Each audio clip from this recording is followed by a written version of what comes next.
حدیث کے اوپر جو حدیث کی سے پر حدیث کی ہاں لگی ہوئی ہے اس کے ہاں کا انکار کر دو گے تو کافر ہو جاؤ گے. یعنی کہ تم قرآن و حدیث کے حرف کا انکار کر دو تو کافر ہو جاؤ. تو سوچو جس نے نبی کی شان میں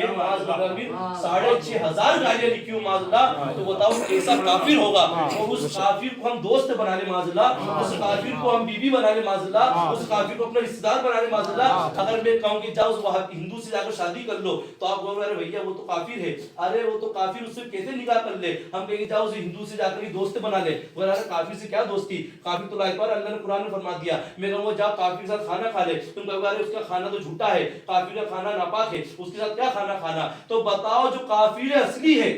جس نے ابھی اسلام کو سمجھا نہیں ہے, جو کافر اصلی ہے جس نے اسلام کو سمجھا نہیں, تو تم اس کے ساتھ رشتہ داری نہیں کر سکتے ہو, اس کی عورت سے یا بچی سے نکاح نہیں کر سکتے ہو جب تک کلمہ نہ پڑھا لو, اس سے دوستی نہیں کر سکتے ہو کہ جب تک کہ وہ تم اس پہ بھروسہ نہ کرو یا تم پر بھروسہ نہ کر لے. تو بتاؤ کہ اس وہابی دیوبندی مرتد دین سے تم کیسے رشتے کیسے کر سکتے ہو, اس مرتد کافر سے تم کیسے دوستی اور یاری کر سکتے ہو, کیسے اس کو اپنی اس کی بہن کو بیوی بنا سکتے ہو, کیسے اس رشتہ دار کو اپنا رشتہ دار بنا سکتے ہو, کیسے اس بھائی کو جو گستاخ رسول ہو چکا ہے اس کو بھائی کہہ سکتے ہو. ارے وہ بھائی نہ رہا جو نبی کا دشمن ہو گیا, جو نبی کا نہیں وہ کسی کا نہیں. یاد رکھیے اعلیٰ فرماتے ہیں آج لے ان کی پناہ, جس نے آج نبی کی پناہ لے لی, جس نے آج نبی صلی اللہ علیہ وسلم کی پناہ لے لی تو پناہ لے لی, کل وہاں کچھ نہیں ملنے والا ہے. سرکار فرماتے ہیں کہ تو میرا گستاخ تھا, میرے اہل بیت پر گالیاں دیا کرتا تھا, میرے بیٹے غوث اعظم کو, میرے بیٹے عبد القادر کو گالی دیا کرتا تھا, معاذ کہا کرتا تھا کہ یا غسنی یا غوث اعظم نہیں پکارنا چاہیے معاذ اللہ, اہل بیت کے نام سے شبیہ نہیں لگانا چاہیے معاذ اللہ. تم میرے پیاروں کا گستاخ تھا, میرا گستاخ تھا, میرے رب کا گستاخ, اب کیا لینے آیا ہے, جب تو مانا نہیں اب ماننے سے کیا. کیونکہ قیامت کا جب میدان ہوگا اللہ کے نبی صلی اللہ علیہ وسلم کو جو ہے سبحان اللہ حوض کوثر عطا فرمایا جائے گا, سارے نبی دیکھتے ہوں گے سبحان اللہ. اور کل قیامت کا میدان ہوگا, اللہ کے نبی صلی اللہ علیہ وسلم کو لیوائے الحمد کا جھنڈا عطا کیا جائے گا سبحان اللہ. کل قیامت کا میدان ہوگا سبحان اللہ, اللہ کے نبی صلی اللہ علیہ وسلم جو ہے جو وکالت کی کرسی پر بیٹھے ہوں گے سبحان اللہ. یعنی کہ تمام مقامات اللہ کے نبی کو عطا کیا جائے گا, کوئی نہ حضرت آدم کو نہیں عطا کیا جائے گا, نہ موسیٰ کو عطا کیا جائے گا, نہ عیسیٰ علیہ السلام کو عطا کیا جائے گا, نہ نوح علیہ السلام کو عطا کیا جائے گا, نہ ہود علیہ السلام کو عطا کیا, کوئی نبی کو نہیں, صرف واحد اللہ ماشاءاللہ ایک نبی اللہ کے نبی صلی اللہ علیہ وسلم کو عطا کیا جائے گا. بتاؤ کہ جس نبی کو اللہ تعالیٰ دنیا میں بھی انہی کی محبت بھی پیدا فرمائے ہم لوگوں کو, اور قیامت کے دن بھی قیامت سجائی گئی تو انہی کے لیے سجائی گئی. تو بتاؤ کہ ہم کس طرف جا رہے ہیں,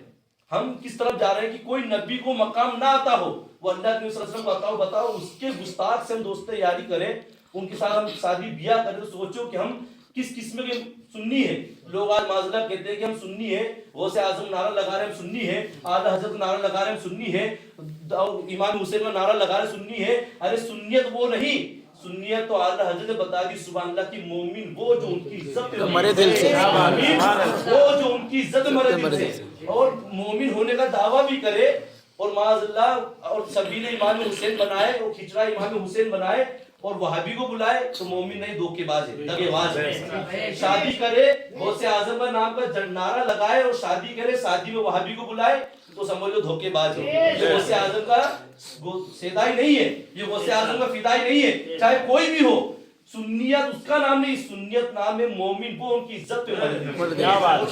کرتا بھی ہے تعظیم تو مرے دل, سنیت اس کا نام ہے. تو میں اللہ کی بارے میں دعا کرتا ہوں کہ ہم سنیت کو سمجھے کہ آخر سنیت نام کس کا ہے. تم سنیت کو سمجھ لو گے تو ایمان کو سمجھ لو گے, کیونکہ سنیت جو ایمان ہے سبحان اللہ, اور جس نے ایمان کو سمجھ لیا, شریعت کو سمجھ لیا, اللہ اس کے رسول کو سمجھ لیا, اور جس نے اللہ اس کے رسول سمجھ لیا, چاہے ان کے سامنے کوئی بھی آ جائے, اس کا باپ آیا کہے گا غیر ہے, ماں آ جائے اگر ماں بد مذہب ہے تو اگر ماں آ جائے کہے گا غیر ہے, اگر ان کے سامنے کوئی بھائی آ جائے اگر بد مذہب ہے یا بد مذہب دوستی رکھتا ہے تو کہے گا غیر ہے, کیونکہ اعلیٰ نے فرما دیا انہیں جانا انہیں مانا نہ رکھا غیر سے کام, انہیں جانا انہیں مانا نہ رکھا غیر سے کام, للہ الحمد میں دنیا سے مسلمان گیا. کیونکہ جو بھی نبی اور ہمارے بیچ, ہمارے نبی اور ہمارے محبت کے بیچ میں آڑا بنے وہ غیر ہو جائے گا. اللہ کے نبی صلی اللہ علیہ وسلم ہماری محبت کے بیچ میں جو آڑا بنے, رکاوٹ بنے, وہ سمجھ لو غیر ہے. چاہے وہ باپ ہو, چاہے وہ بھائی ہو, چاہے وہ بہن ہو, چاہے وہ رشتہ دار ہو, چاہے وہ کنبے والا ہو, چاہے قبیلے والا ہو, چاہے خاندان والا ہو, چاہے وہ کوئی بھی ہو, اگر نبی اور امت کی محبت کے بیچ میں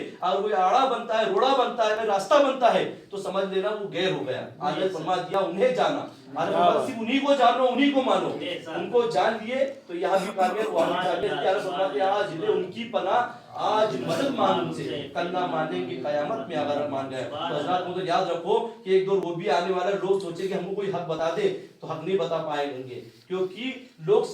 جب علماء ہی نہیں بچیں گے نا, علماء بچیں گے نہیں جو حق بتائے تم کو, کیونکہ جتنے بھی حق علماء ہیں وہ سب دھیرے دھیرے جو ہے وہ تبدیل ہوتے چلے جا رہے ہیں. حق علماء بچ ہی نہ رہے. اب جو تھوڑی بہت حق علماء بچے ہیں ان کے نیچے جو حق عوام بچی ہے, تو وہ تھوڑا اللہ اس کے رسول کی جد و جہد کر رہے ہیں, لیکن لوگ ان کو معذرت فتنے باز کہہ رہے ہیں. معذرت لوگ کہہ رہے ہیں کہ انہوں نے نیا فرقہ لے کے معذرت. ارے اللہ اس کے رسول بہتر جانتا ہے کہ ایمان والے کس لیے کام کر رہے ہیں. نہ وہ دولت و لالچ کے لیے کر رہے ہیں, نہ شہرت و ثروت کے لیے کر رہے ہیں, نہ وہ زمین و جائیداد کے لیے کر رہے ہیں, صرف خالص اللہ اس کے رسول کی محبت. بے شک. ارے یاد کرو صحابہ کی قربانی کو, کہ حضرت کل 2 دن بعد حضرت امام ابو بکر صدیق رضی اللہ عنہ مثال کا دن ہے, اس سے مبارک ہے کہ یاد کرو حضرت ابو بکر صدیق کی قربانی. سبحان اللہ, کہ انہوں نے اللہ کی نبی کی جان کو کیسے, انہوں نے نبی کی جان کو اپنی جان کو وار دیا. سبحان اللہ. آپ کو غار ہیرا کا واقعہ یاد ہوگا کہ جب اللہ کے نبی ہجرت کر کے تشریف لے گئے غار ہیرا میں, حضرت ابو بکر صدیق نے عرض کی یا رسول اللہ آپ باہر تشریف رکھیے, میں غار ہیرا کو صاف کر کے آتا ہوں. یا رسول اللہ ایسا نہ ہو کوئی موذی جانور بیٹھا ہو. حضور کہیں ایسا نہ ہو کہ دیکھو حضرت ابو بکر صدیق کو, یا رسول اللہ آپ کی جان پر کوئی خطرہ ہو, یہ ابو بکر کو گوارا نہیں, یا رسول اللہ ابو بکر کی جان آپ پر قربان ہو جائے. تو اللہ کے نبی صلی اللہ علیہ وسلم تشریف لے جا رہے ہیں, ہجرت کی رات ہے, کبھی حضرت ابو بکر صدیق آگے ہوتے ہیں, کبھی پیچھے ہوتے ہیں, کبھی دائیں ہوتے ہیں, کبھی بائیں ہوتے ہیں. دیکھو قربانی دیکھو صحابہ کی. ارے ہم تم کیا قربانی دیں گے, ہم کو تو اسلام جو ہے, شریعت مصطفیٰ جو ہے تھالی میں سجا ہوا ملا ہے, بس اٹھا کر کے اپنے ہاتھوں میں پیش قبول کرنا ہے کہ ہم کو شریعت قبول ہے, ہم کو شریعت قبول ہے, ہم کو سنت مصطفیٰ قبول ہے, ہم کو اسلام قبول ہے. لیکن معاذ اللہ افسوس, صد افسوس کہ معاذ اللہ ہم لوگ اس کو بھی برداشت نہیں کر پا رہے. ارے سجایا ملا ہے, نہ بیٹوں کی قربانی دینا ہے, نہ بیویوں کو چھوڑ کے جانا ہے, نہ بچوں کو قربان کرنا ہے, نہ بھائی کا گلا کاٹنا ہے, نہ کسی جنگ میں جانا ہے, نہ کسی کے ہاتھ کو کاٹنا ہے, نہ کسی کے پیر کو کاٹنا ہے. صرف واحد اللہ ماشاءاللہ اتنا کرنا ہے کہ یہ کہنا ہے کہ اتنا کہنا ہے دشمن احمد پہ شدت کیجئے, ملحدوں کی کیا مروت کیجئے, غیظ میں جل جائے بے دینوں کی دل یا رسول کثرت کیجئے. یعنی کہ حضرت ابو بکر صدیق کبھی دائیں چل رہے, بائیں چل رہے, آگے چل رہے, پیچھے چل رہے. اللہ کے نبی ارشاد فرماتے ہیں ابو بکر یہ کیا کر رہے ہو, کبھی آگے چلتے ہو, کبھی پیچھے چلتے ہو, کبھی دائیں چلتے ہو, کبھی بائیں چلتے ہو. تو حضرت ابو بکر صدیق عرض کرتے یا رسول اللہ فدا کا امی و ابی ہو, یا رسول اللہ میرے ماں باپ پر قربان ہو. یا رسول اللہ ابو بکر یہ چاہتا ہے اگر کوئی حملہ کرنے والا دشمن آگے سے حملہ کرے تو پہلے ابو بکر پہ حملہ کرے, اگر کوئی دشمن حملہ کرنے والا دائیں سے حملہ کرے تو پہلے ابو بکر پہ حملہ کرے. اگر کوئی حملے کرنے والا دشمن, آپ کا دشمن اگر حملہ کرے, میرا دشمن نہیں یا رسول اللہ وہ آپ کا دشمن ہے, آپ کا دشمن اگر حملہ کرے آپ پر تو پہلے ابو بکر پہ حملہ کرے, اگر کوئی پیچھے سے حملہ کرے تو وہ ابو بکر پہ حملہ کرے. سبحان اللہ. یعنی کہ یا رسول اللہ یا ابو بکر کی جو جان ہے یا رسول اللہ آپ پر قربان ہے. سبحان اللہ. یعنی یا رسول اللہ میں اپنی جان کو قربان کر دوں گا, یا رسول اللہ آپ کی ذات پر میں ایک آنچ نہ آنے دوں گا. سبحان اللہ. جب حضرت ابو بکر صدیق غار ہیرا پہ پہنچے, آپ نے فرمایا یا رسول اللہ آپ تشریف باہر رکھیے, میں غار ہیرا کو صاف کر کے آتا ہوں. یا رسول اللہ ایسا نہ ہو کوئی موذی جانور ہوتا ہے بیٹھا ہوا ہو, یا رسول اللہ آپ کو تکلیف پہنچا دے. دیکھو صحابہ کی قربانی کہ سرکار کی ایک ذرا سی تکلیف بھی صحابہ کو برداشت نہیں تھی, لیکن حضرت ابو بکر صدیق اندر گئے, پورے غار کو انہوں نے صاف کیا. صاف کرنے کے بعد اللہ کے نبی صلی اللہ علیہ وسلم کو عرض کیا یا رسول اللہ آپ تشریف لے آئیے اندر. جب اللہ کے تشریف لے آئے اور اللہ کے نبی صلی اللہ علیہ وسلم سرکار دو عالم صلی اللہ علیہ وسلم حضرت ابو بکر صدیق رضی اللہ عنہ کے دو جانوں پر سر رکھ کے جب آرام کرنے لگے, سرکار دو علیہ وسلم کی ظاہری طور پر آنکھ لگ گئی, تو اللہ کے نبی حضرت ابو بکر صدیق نے دیکھا کہ غار کے اندر جو 70 سانپ کے بل ہیں, 70 سانپ کی بیل ہے. آپ نے اپنے قمیض مبارک اتاری, اتارنے کے بعد ان 70 ٹکڑے کیے اور سب کو ان 70 چھیدوں کو بند کر دیا. لیکن ایک چھید ایسا تھا کہ اس میں کپڑا نہیں بچا. حضرت ابو بکر صدیق نے, علماء فرماتے بزرگان فرماتے ہیں, 2 روایتیں آپ علماء فرماتے ہیں کہ ابو بکر صدیق رضی اللہ عنہ نے ایڑی رکھ دیا, ایک روایتوں سے آتا ہے کہ اپنا انگوٹھا مبارک رکھ دیا. تو حضرت ابو بکر صدیق نے اپنا انگوٹھا مبارک رکھ دیا. سبحان اللہ. کیا تھا کہ ادھر سے جو بل میں ایک سانپ تھا, وہ سانپ کب کا تھا, حضرت موسیٰ علیہ نبی کے علیہ السلام تسلیم کے زمانے کا سانپ تھا, جو عیسیٰ علیہ السلام کے زمانے کا سانپ تھا. سبحان اللہ. تو اس نے حضرت عیسیٰ علیہ السلام سے پوچھا تھا کہ عیسیٰ علیہ السلام وہ آخری نبی کب آئیں گے